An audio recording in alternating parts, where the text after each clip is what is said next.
Hey guys, it's still frozen around here, so I thought I'd throw a quick video together showing how I tune, I guess you would call it, my buzzbaits. I just happened to be at stopped by 40 Woods yesterday, bait and tackle, because I was bored, and I ran across 4 or 5 of these cheaper buzzbaits for $1. They're probably usually $1.99 or $2.99.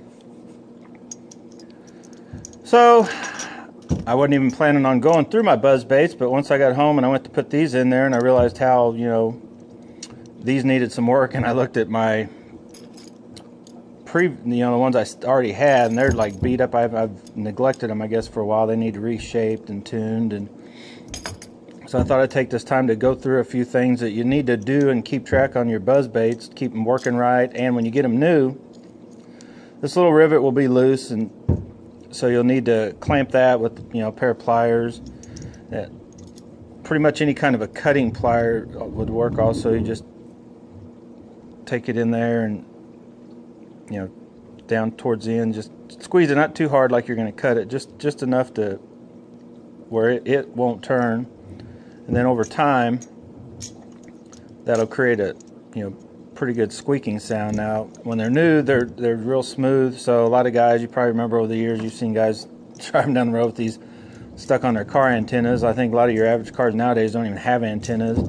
I think people have went to, I think you can clip them on fans. I've seen in different ways. I just crimp that and then kind of let them just break in. I usually have enough old ones that I just throw these every once in a while. These littler ones would probably be just for Noah, some of the kids I fish with. Every once in a while I'll throw a lot smaller one. My generally is somewhere around a ½ ounce size buzz bait. And I also picked up these two. They were only $1, and this one's actually a real good one. I don't know if I like the clicker or not. You could always take that off. There's just a style that clicks as it's spinning. And if you do get these, you'll want to clamp that, and anything painted you want to take it off, which somebody had either already, I don't know, messed with this enough at the store that it wore off or something, but it's off on top and bottom. And also you'll notice if you're looking at these, some of these have a different blade. See how this one's made? It's designed where the shaft is on one side, kind of goes through the middle, pops out on the other side. Those I found have always been better, and they squeak more than, like, say this style that it's just straight in one side and it's bent at each end, bent.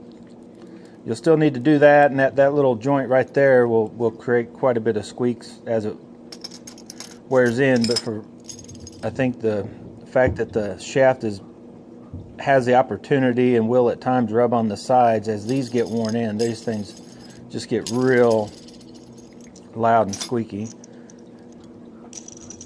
As you can see here, this one's a smaller one. It's about the smallest one I really like to throw. Now I do have some real little ones. Like, there's times where, I don't know, they like a buzz bait, but they don't want a very big one. And this size, I think Booyah makes these. They're like a little, I still need to attach all these. I think I originally bought these for Noah to use, but I had like a 5-pounder last year on this one, I believe. So I'll probably take a little more time and get these to where they'll actually produce a little better for this year. Like I said, I need to go through all of these. I just kind of stuff my buzz baits in there. And another thing, I just primarily use a buzz bait as a topwater search bait. If they're just clobbering it and, like, don't stop throwing it, if they just constantly hit it, you can tell this one that thing's about done. But it still works, still squeaks, so I probably will just keep using it until that blade breaks off and either put a new blade on it or pitch it. But you can see it needs to be adjusted down. And part of the tuning is that they'll still work like this, but as you're going through the water, this tends to go a little lower. So you usually want to try to, after you catch so many fish, try to keep that thing as parallel to the bottom as you can. Then keep, of course, it straight, this way. Keep it tracking straight. And I gotta go through all of these and adjust them. I don't like the longer ones. I don't like the real loud clacking ones. I think that's another booyah there. And this one, I don't know. It could just be me, but I feel I don't have as much luck on these or this style as just the old standard, cheap, average, you know, half-ounce single-bladed buzzbait.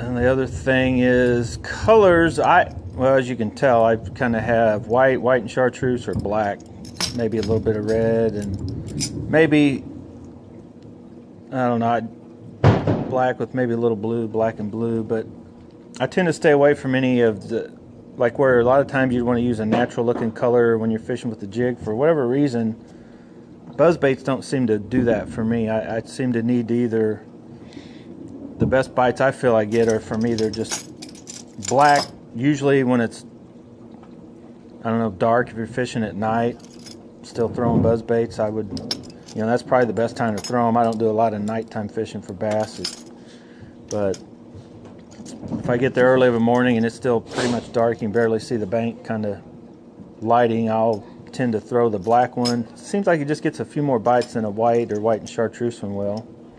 Then certain conditions of the water would be where you might want to throw that over the whiter. And probably that's, you know, these white and chartreuse, it's probably my favorite color buzzbait to throw. Generally, if they're not hitting this, you're probably not they're probably not hitting on a fast moving top water. So if I'm getting a few bites on buzzbaits, but not like just killing it, I'll usually go from this to like a popper, something a little bit slower. Like I've, you know, got a Mega Bass Pop Max that usually between the two of these and a frog, you know, that's all I pretty much ever throw for topwater stuff. Anyway, if you liked this video, thought it was informative, there will be more to come. Hit the like button below, hit the subscribe button, and you will click on that little bell. You'll be notified of when I do pop a new one up. The way it's looking now, we got a storm coming in. I probably won't be fishing for another month.